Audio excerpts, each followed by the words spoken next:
How's everybody doing? You want to see more about this build?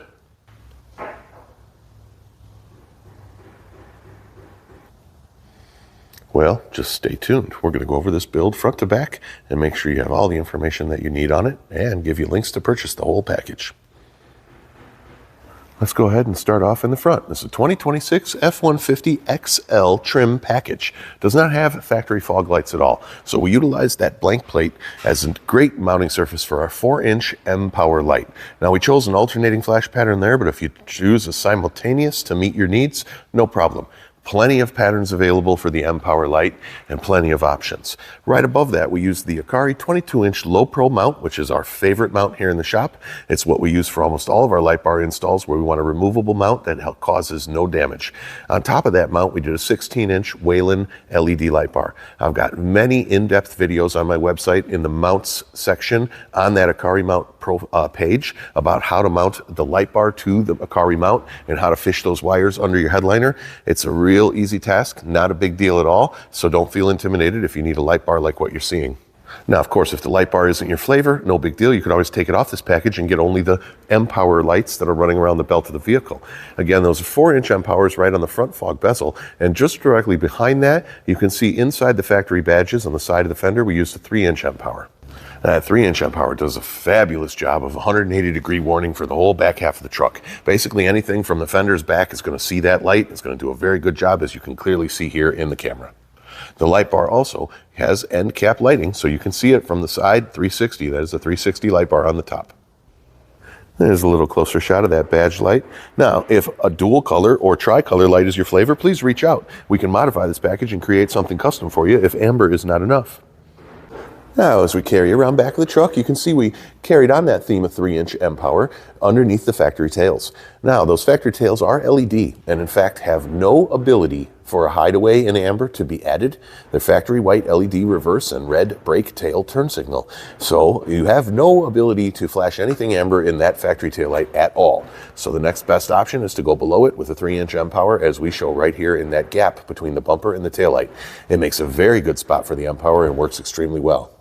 Here you can see, even off at an angle, that corner light underneath the taillight does a great job. So now that you've seen everything, we're going to put this all into a package with a switch and a fuse kit, everything you need to do the job. And at this point, I think I'm going to get a little boring, and I'm going to start back in the front and go over the technical aspect of how we wired this and exactly everything that is included in this package.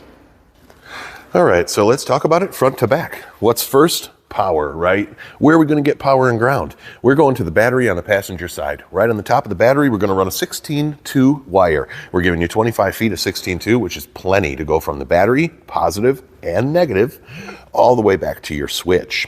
We're also going to give you a fuse kit to run on the positive right at the battery. That'll protect that 16-2 wire all the way to the switch, and it'll protect everything after the switch as well. So in this particular build, we're running a 15 amp fuse right now. You could probably get away with running a 10, but we put the 15 in there just to be safer, so we didn't have any early fuse popping for no reason.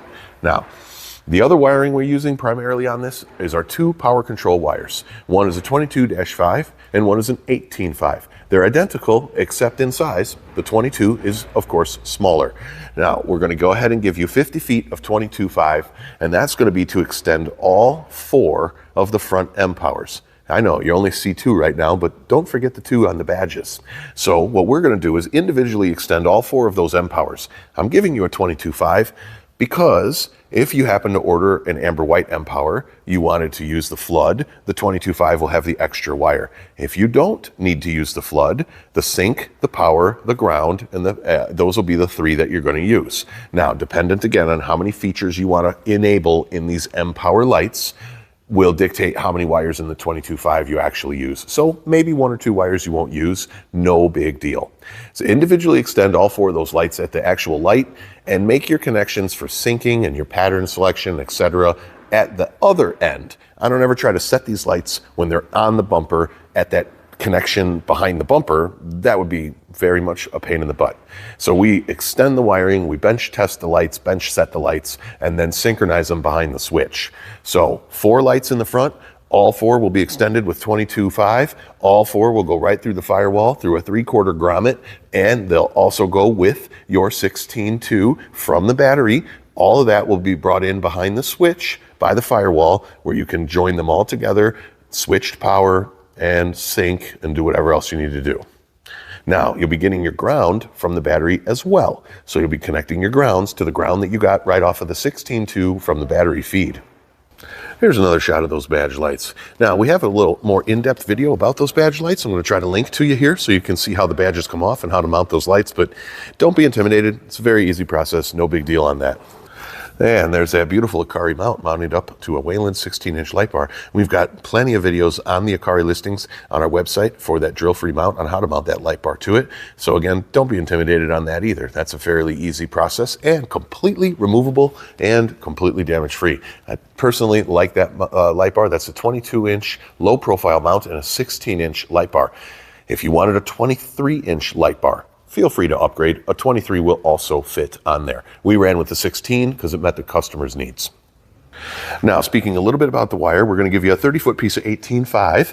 That is going to extend that light bar all the way back to the switch. Now, the light bar has 3 wires. 18.5 has 5. There'll be 2 wires you're just not going to use. No big deal. Don't worry about it. You still get a nice 18.5 cable. We're also going to give you a second 30-foot 18.5 cable, and that is going to start right there on the passenger Mpower light. It's going to go over to the driver Mpower light, where it's going to daisy chain, meaning it's going to connect to the driver Mpower light and then also go forward. It's going to run along the driver's side frame forward and come right up through a rubber grommet by the emergency brake cable on the driver's foot, the driver's left foot, and that will bring it right up behind the switch. So that 30-foot piece of 18.5 will run from, again, passenger Mpower to driver Mpower and forward. And the other 30-foot 18.5 is going to be powering your light bar, which you feed it under the headliner, where the third brake light, once you remove the third brake light, the wire goes in there under the headliner, over to the driver's side, straight down the C-pillar, the back of the truck, straight down to the floor, and forward along the floor to the switch. That way you avoid any airbags in the top of the headliner above the doors. Don't run it along the top of your doors. There's airbags up there. Run it on the bottom, please. Now, as you can see here, we're using a blue full illumination 3/4 switch. Please don't break my back if the switch comes in a different color. It's hard to stock all the colors and they may vary. We're going to give you a 3/4 switch. I just can't promise it's going to be blue. If you have a certain request on the color of the switch, please leave a note when you order or chase your order with an email and we'll do the best we can.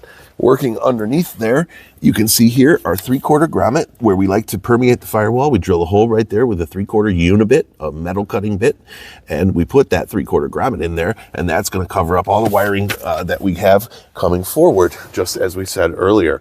And you'll do your connections behind here. This side panel comes off very easy, and you can make all your connections behind there for your power and your ground and your switch and everything else like that.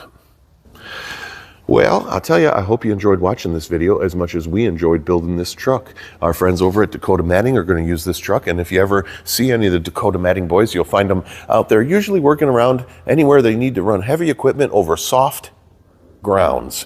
These guys are the pros at putting down all those big log blankets that the heavy equipment can drive over wet, soft ground on. So give them a shout out if you see any of their vehicles out there in the field.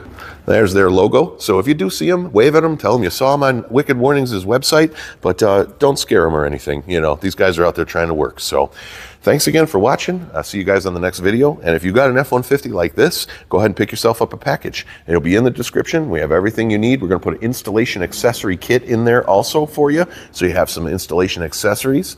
And if you have any questions or concerns, always reach out before you order. The last thing I'm going to ask you to do right before we close this video, as a personal favor to me, is if you enjoy what I do, if you enjoy what you're seeing, and maybe I don't even care if you fall asleep to my voice, if you like the videos, please like, share, and subscribe.